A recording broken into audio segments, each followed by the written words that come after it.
All right, we're just gonna narrate this one. I try to not watch these before I narrate it, so I can get like the actual first reaction. This was a while ago, so I'm gonna be kind of reacting with new eyes. Gosh, I mean these tourist areas are great. Like there's just all look at all these gaps and all these places to explore. It does bring up the question about flying in public and kind of how the public receives seeing whoops. Maybe there's not like a ton of, waves or smiles in this video, but it's mostly just kind of like perplexity, like what was that? And I'll take, kind of like the, whoa, what was that? Over,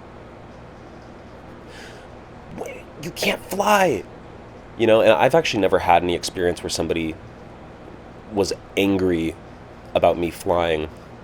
Apparently one time when I was in Nashville, I was flying outside of a mall, and apparently a lady said to my friend, if he hits me with that, I'm going to sue.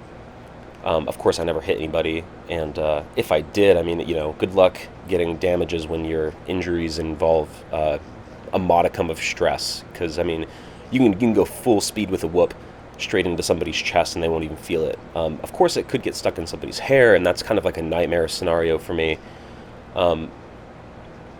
And for that reason alone, it's probably not the most advisable to do this kind of flying where you're going in public. I consider myself kind of an intermediate pilot. I have the control of the aircraft enough to not crash everywhere, right? So it's like I can do this kind of flying, and of course the other thing that I do to kind of counteract like the sketch factor of it all is to fly lower than head level.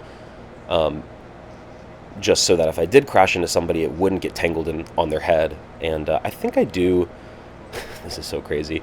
I think I do bump into somebody when I'm like going around the corner later in this flight. But again, I think it's like, I think she just like barely even noticed it and kept walking, and that was it. I think like in this hobby, there's a lot of worry about it becoming banned or like people feeling sketched about it, and it's something that you don't normally see, so I understand. But I think in practical terms most people don't think about it like we think about it, and they don't really care like we care. Here we go, here's where so she kind of like hopped over it, but then look, she's just walking back like it's not a big deal to her.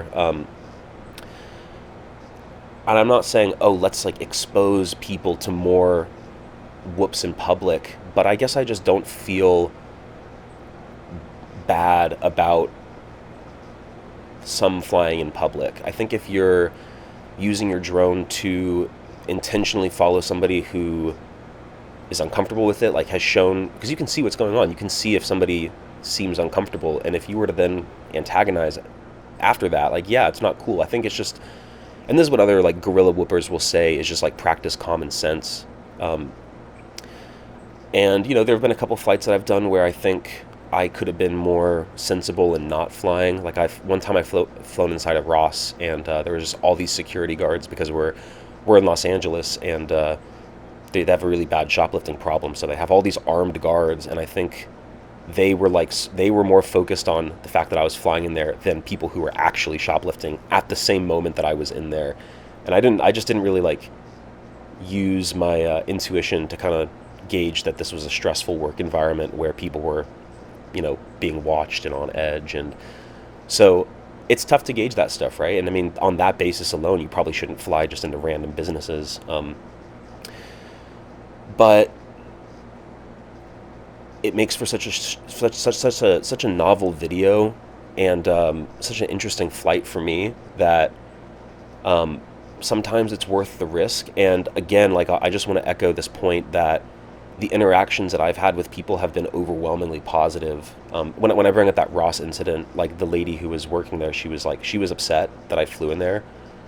So I guess that is true. Somebody has been upset about me flying, but I think that she was like on edge about other stuff, and this was just like this random thing that was happening that like threw her off the high level of focus that she needed to like catch people shoplifting and stuff. Because at the end of the day, you need to evaluate what were the impacts of my flight, and if the flight resulted in somebody getting injured, then it's like, okay, like, you can be mad. And you can even tell me not to fly, at a place, and I won't be offended by it. But let's just evaluate like the actual damage done and just go from there. Thanks.